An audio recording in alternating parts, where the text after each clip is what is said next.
이전 회차에서는 다양한 감정 장면을 담아 디테일을 살려냈는데 다음 주 2회에선 감독이 등장인물들의 역경과 내면의 긴장감을 더욱 고조시킨다. 최근 방송된 예고편에서 현우는 반역죄로 기소됐다. 여왕의 일족이지만 주모자를 쫓으며 맹렬한 반격을 가한다. 혐의의 배후. 혜인 할아버지는 도청 의혹에 대해 현우에게 맞서며 분노를 표출했다. 그리고 그러한 행동에 대해 경고하면서 자신의 결혼 생활에는 관심이 없다고 주장합니다.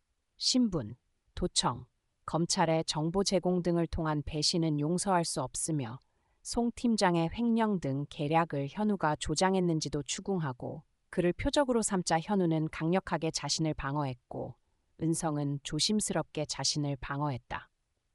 스파이 카메라를 통해 이 대화를 관찰하고 있습니다. 충격적인 폭로로 현우는 횡령 사건이 실제로 있었던 사실을 폭로했다. 혜인의 할아버지를 겨냥했고 혜인의 할아버지는 좌절감을 느꼈지만 증거는 강력했다. 이는 실제로 최종적으로 계약에 서명한 조 감독이 조율한 것임을 나타냅니다. 횡령 문서, 게다가 그는 조 감독과 조 감독의 인연을 폭로한다. 퀸스 그룹의 회계 감사를 맡은 회계법인의 CEO는 대학 동창으로서 공모, 그리고 연례 감사에도 불구하고 회사가 여전히 남아있다는 의심스러운 사실을 강조합니다. 지난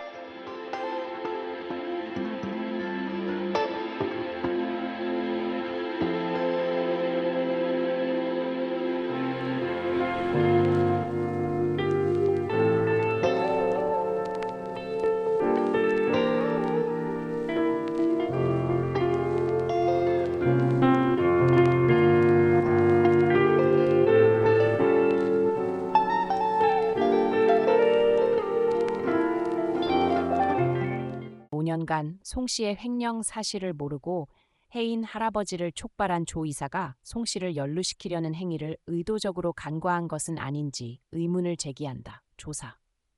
그 결정적인 순간에 현우는 조 감독이 단독으로 행동한 것이 아니라고 주장한다. 더 많은 개인이 관련되어 있어 더 넓은 음모를 암시하고 있으며 그는 다음과 같이 의심합니다. 누군가 할아버지의 방에 도청 장치를 배치하고 심었습니다. 방에 있던 수사관이 혜인의 잘못을 연루시키려고 혜인의 할아버지에게 전화를 걸었다.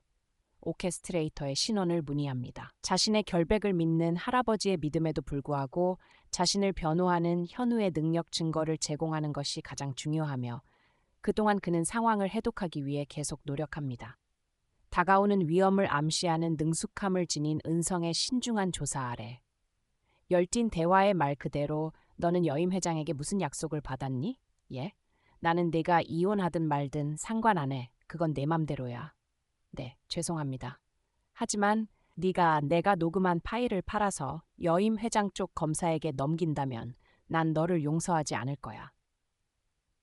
송 매니저의 비리는 우연일까? 아니면 나를 해치려는 네 계획일까?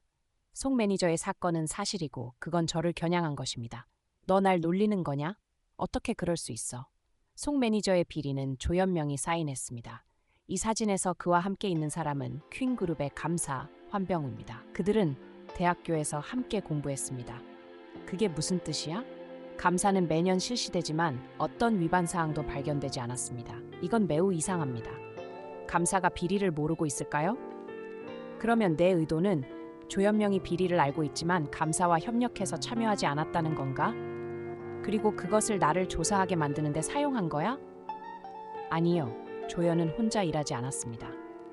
이 사건 뒤에는 누군가 있습니다. 그 사람이 그의 사무실에 도청 장치를 설치하고 장치를 찾을 수 있도록 의도적으로 배치한 사람입니다. 그 사람이 누구인지 아나요?